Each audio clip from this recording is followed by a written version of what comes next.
In this video, we're going to talk about voice over IP protocols in the application layer of the TCP/IP protocol suite.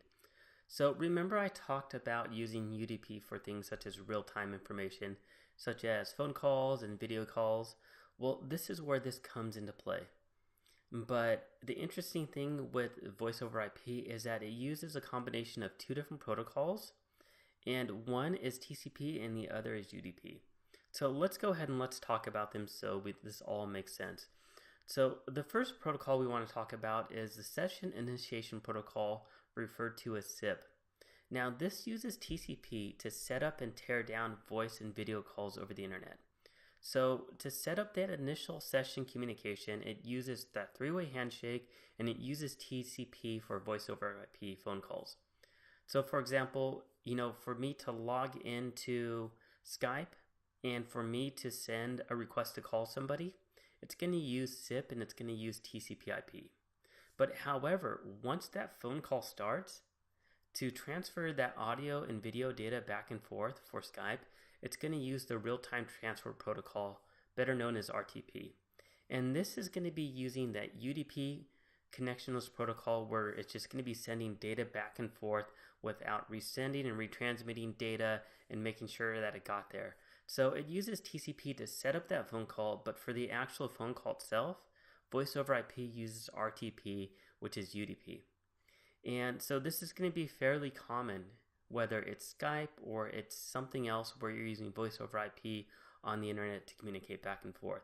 It's going to use that TCP to set up the communication, then it's going to use that lightweight connectionless UDP method to send it back and forth.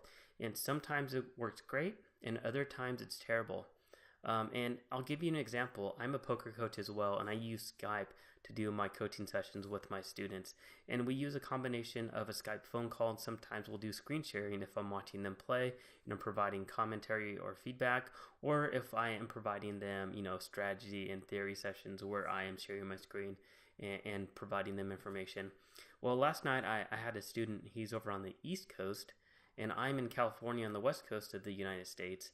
Well, what happened was he was having connectivity issues with his internet, and because Skype uses VoIP, it uses RTP for the actual transferring of the audio and video.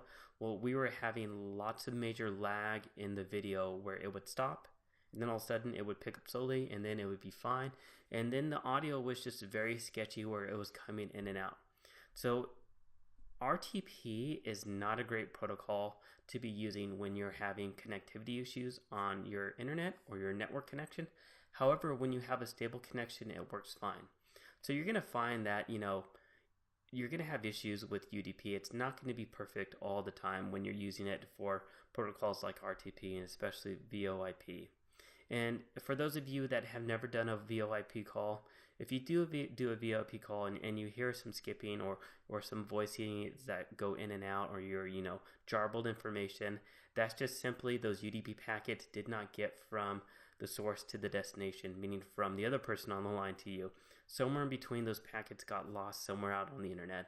And it's fairly common, but for the most part, voice over IP worked very well. And that's going to go ahead and conclude our lecture. So just remember, summing up, we use our SIP, our Session Initiation Protocol, using TCP to set up and tear down our actual session communication where we're making that call. And then for the actual delivering back and forth of the audio and video, we're going to use RTP instead, which is connectionless with UDP.